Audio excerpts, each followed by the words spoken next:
혹시 인간관계로 스트레스 받고 계셔서 이 영상을 클릭하셨나요?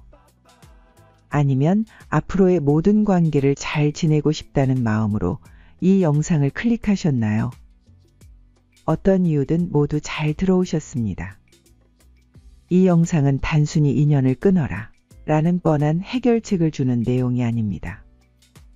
가족이라는 이유로 끊임없이 희생을 요구하고 친한 친구라는 이름으로 지적하는 듯한 말에 상처받으며 직장 상사의 강압적이고 무리한 태도에 마음고생하더라도 이러한 관계 속에서는 쉽게 벗어날 수 없기 때문입니다. 직접 겪어보지 않았으니 단순히 관계를 끊으라는 답밖에 할 수 없는 것이죠. 이는 마치 우리가 통제할 수 없는 스트레스에 계속해서 마주하는 격이며 불편한 이런 관계는 시간이 흐를수록 반복되어 자주 마주치게 될 것입니다. 스트레스가 빈번하게 반복되는 일은 생각만 해도 걱정스러운 상황으로 이어질 수 있죠. 이러한 환경에서는 점점 더 큰 무력감을 느끼게 되어 결국엔 불편한 상황에서 벗어나고자 하는 시도조차 포기하는 학습된 무기력 상태에 빠질 수 있게 됩니다. 이러한 학습된 무기력은 아무것도 아닌 것처럼 여겨졌던 그 상황들이 우울증으로 발병할 수 있는 기틀을 마련해주며 결국은 자신의 일상생활 전반이 크게 무너져 내릴 수도 있습니다. 심리학자 알프레드 아들러는 인간관계가 모든 행복의 원천이자 스트레스의 원인이라고 했습니다. 이처럼 우리의 삶에서 필수적임에도 불구하고 때론 우리의 마음을 힘들게 만드는 것, 그것이 바로 인간관계인 것입니다. 이에 대처하기 위해 불편한 인간 교류로부터 오는 스트레스에서 자신을 보호하고 단단히 지켜내는 방법을 알고 있어야 할 필요가 있습니다. 오늘 이 영상에서는 다양한 인간관계 스트레스에서 확고하게 나를 지킬 수 있는 4가지 방법을 함께 나누어 보겠습니다. 이 영상을 통해 여러분이 어떠한 상황에서도 쉽게 동요되지 않고 자신의 삶을 주체적으로 이끌어갈 방안을 찾아가실 수 있을 것입니다. 영상을 꼭 끝까지 시청하셔서 관계 속에서 즐거움을 찾아가는 인생을 살아가셨으면 좋겠습니다. 주제가 마음에 드신다면 구독과 좋아요 한 번씩만 꼭 눌러주세요. 여러분의 클릭 한 번으로 영상이 더 빨리 업로드됩니다. 첫 번째, 내가 통제할 수 없다는 것 인정하기. 사람은 본능적으로 스스로 통제하지 못하는 것을 통제하려는 경향이 있습니다. 언제까지나 젊음이 유지되기를 바라거나 타인은 자신과 다른 존재인데도 자기 생각대로 움직이기를 바랍니다. 그러니 우리는 먼저 통제할 수 없는 것들을 받아들이는 마음가짐이 중요합니다. 자기 생각과 판단을 잠시 접어두고 내가 통제할 수 있는 일인지 아닌지를 구분해 보세요. 진인사 대천명이라는 옛말이 있습니다. 이는 사람으로 해야 할 일을 다하고 그 결과는 우주의 큰 흐름이나 운명에 맡기는 것을 의미하죠. 세계적인 피겨 스케이터 김연아 선수도 자신의 자서전에서 밴쿠버 올림픽을 앞두고 이와 비슷한 생각을 밝혔습니다. 나는 훈련에 최선을 다했고 메달은 하늘이 정해주는 거다 라고 말했습니다. 세상은 우리가 통제할 수 없는 수많은 일로 가득 차 있습니다. 때때로 사소한 것들조차도 조급하게 생각하지 말고 대담하게 세상에 맡겨보세요. 물론 이렇게 맡긴다는 것이 포기하거나 노력하지 말라는 의미는 아닙니다. 마치 서핑을 배울 때 파도에 대항하려 하지 않고 파도의 흐름에 몸을 맡겨야 비로소 제대로 타는 법을 배우게 되는 것처럼 때로는 상황에서 손을 떼고 흐름에 몸을 맡겨 여유롭고 편안한 삶을 살아가는 것입니다. 즉, 삶을 강박적으로 통제하려 애쓰는 것이 아니라 삶의 흐름에 자신을 맡겨보는 것이죠. 그러다 보면 세상은 당신이 생각했던 것보다 더 좋은 것을 주려고 기회를 엿보고 있을지도 모릅니다. 아직 일어나지 않은 것에 대한 두려움, 부정적인 생각, 자신의 판단을 접어두고 세상에 맡기면 결국 인간관계로 인한 상처 대신 더 큰 삶의 깨달음을 얻을 수 있을 것입니다. 그러므로 스스로 다른 사람의 생각과 태도는 통제할 수 없어도 내 마음가짐만큼은 내가 통제할 수 있다 라고 생각해 보세요. 외부 세계를 바꾸려 하기보다는 우리의 내면을 조율함으로써 마음의 평화를 찾을 수 있습니다. 두 번째, 내 것이 아니라고 생각하고 기대하지 말기. 집착은 바로 고통의 근원입니다. 집착이란 소유하거나 붙잡고자 하는 강렬한 마음 상태를 말하며 무언가를 간절히 원하면서도 쉽게 포기하지 못하는 마음, 기대를 내려놓지 못하는 마음이 바로 그것입니다. 우리가 타인에게 분노하게 되는 것은 대부분 그 사람이 내 바람대로 행동해 주길 바라는 기대를 가지고 있기 때문입니다. 이러한 기대를 놓지 못하는 것 그 자체가 집착입니다. 자주 가족이나 연인, 친구들에게 기대를 걸고 그 관계가 힘들어지는 순간들이 있습니다.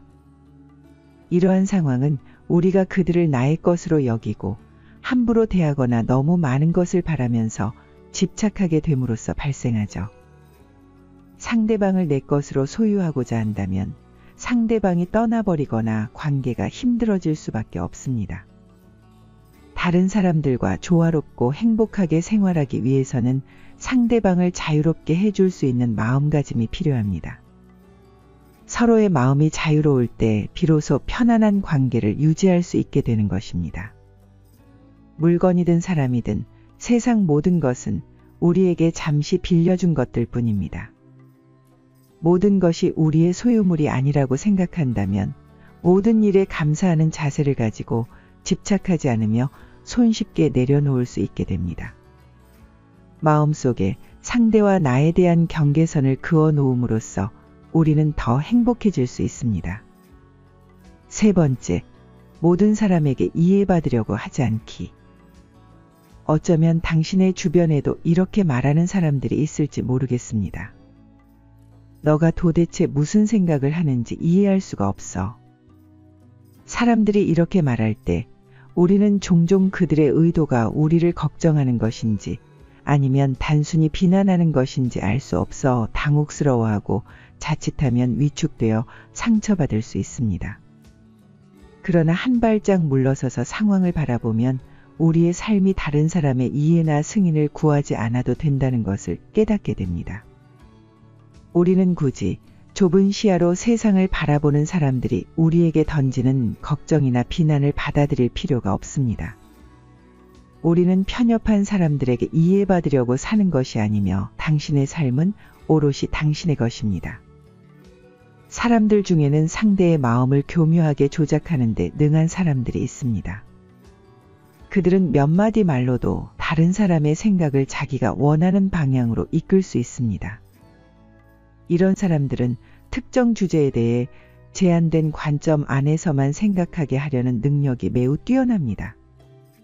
사람은 부정적인 평가를 들었을 때 무의식적으로 그들의 이해를 구하는 해명을 하게 되는데 그것은 이미 상대방의 시야에 갇힌 것입니다. 이 상황에서는 우리가 실수했을지도 모른다는 가정이 전제되고 무조건 이해를 구하는 약자의 역할이 정해지며 상대방이 주도권을 쥔 상황이니 우리는 당연히 무력해질 수밖에 없습니다. 만약 이러한 상황에 타인이 조금이라도 이해하는 듯한 태도를 보이면서 아량을 베풀게 되면 우리는 안도감과 고마움을 느끼고 그 사람에게 더 의존하게 됩니다. 그 결과 자신의 의지와 판단이 지속해서 무시되고 부정당하면 자기 생각과 판단을 신뢰하지 못하게 됩니다. 이것이 이른바 가스라이팅이라고 불리는 현상입니다. 마치 누군가가 당신의 머릿속을 해킹한 것처럼 내면의 생각과 감정을 조작하며 당신을 마음대로 제어하려 하는 것입니다.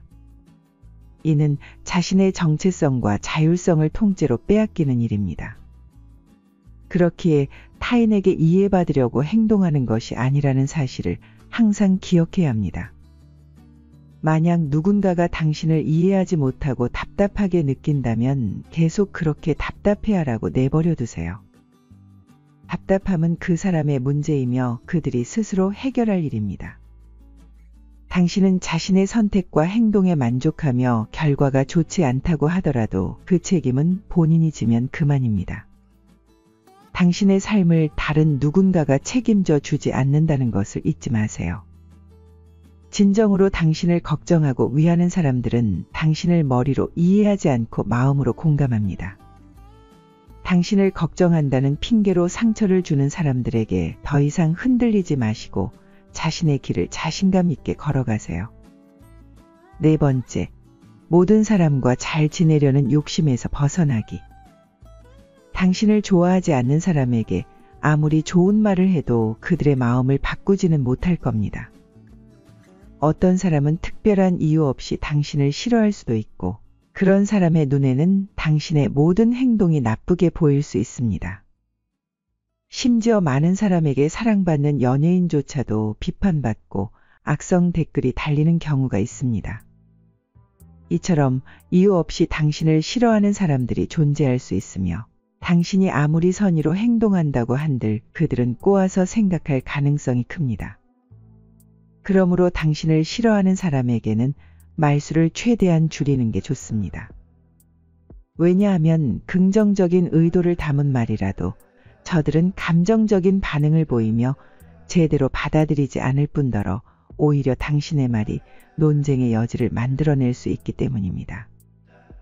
본래 좋은 취지로 한 말이 오해를 불러일으켜 결국 당신의 인생에 불필요한 복잡함을 가져오게 될 수도 있습니다.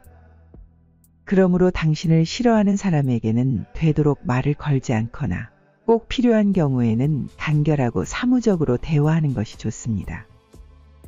누구와도 사이좋게 지내려는 압박에서 벗어나면 마음이 훨씬 더 자유로워질 것입니다. 관계라는 짧은 단어에는 온갖 형태의 맺음이 담깁니다. 이는 친구, 부모, 배우자 등 여러 형태를 의미하죠. 이러한 모든 관계를 행복으로 이끌 수 있다면 참 좋을 일이지만 불행히도 모든 관계가 건강하고 행복으로 가득 차진 않습니다. 그러니 가끔은 자신을 바라보며 꼭 좋은 사람이 되기 위해 상처를 받으며 노력할 필요는 없다 라고 되뇌는 것이 필요합니다. 말에 비해 실천이 더 쉽지 않고 이론만큼 현실의 관계가 간단하지 않은 것이 사실입니다.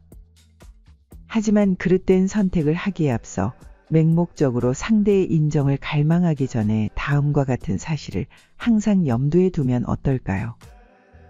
세상 그 누구도 나보다 나를 더 잘 알지는 못한다. 생각 없이 또는 진심 어린 마음에서 하는 말일지라도 그것이 나에게 상처가 됐다면 곱씹을 필요는 없다.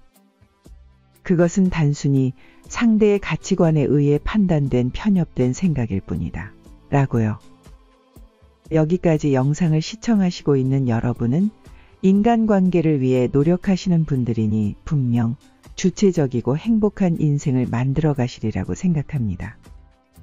변화는 작은 생각에서부터 시작됩니다. 당신의 행복한 인생을 응원하겠습니다. 끝까지 시청해 주셔서 감사합니다. 구독과 좋아요는 사랑입니다.